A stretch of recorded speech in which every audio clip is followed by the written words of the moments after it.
The Tom Thomson Art Gallery is a regional public gallery and national cultural attraction with top-notch and revolving programs of contemporary and historical exhibitions, lectures, forums, films, concerts, and workshops. How are you? Very well. Welcome to the Tom Thomson Art Gallery. The Tom Thomson Art Gallery is part of the city of Owen Sound. We were started in 1967 and have continued. The building that we're in today was built in 1988. We have as a core our Tom Thomson collection, and there's always Tom Thomson works up in the Thomson room. But in addition to that, we have a changing exhibition of contemporary and historic art from across the nation. Great, awesome.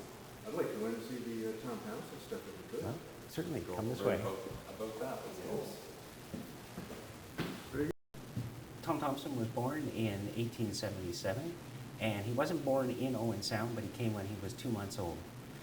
He moved to just outside of Owen Sound in the little village of Lee, and he had a fairly typical growing up for that time. We have some artifacts from that time period here at the Thompson Gallery, and in the photograph you can see he's about 10 or 11.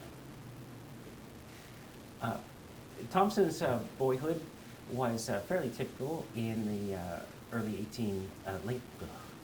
You start over. That's There fine. we go. Sure. We got a new tape. We got plenty of tape.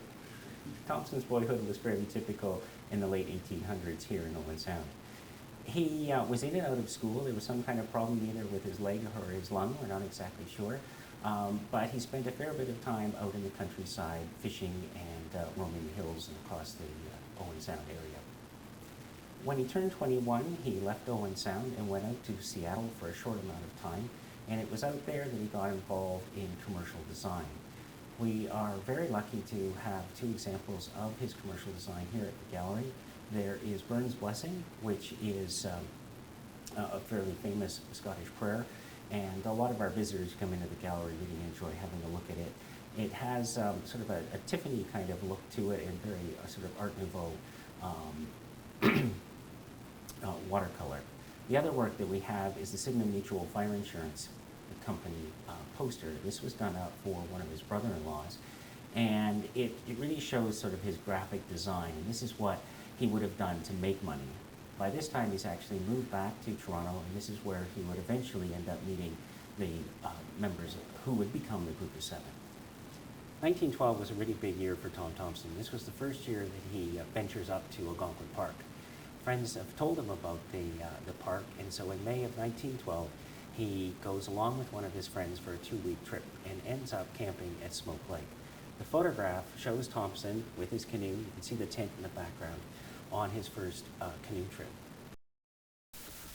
We would appropriately end our day at the cemetery where Tommy Thompson was buried.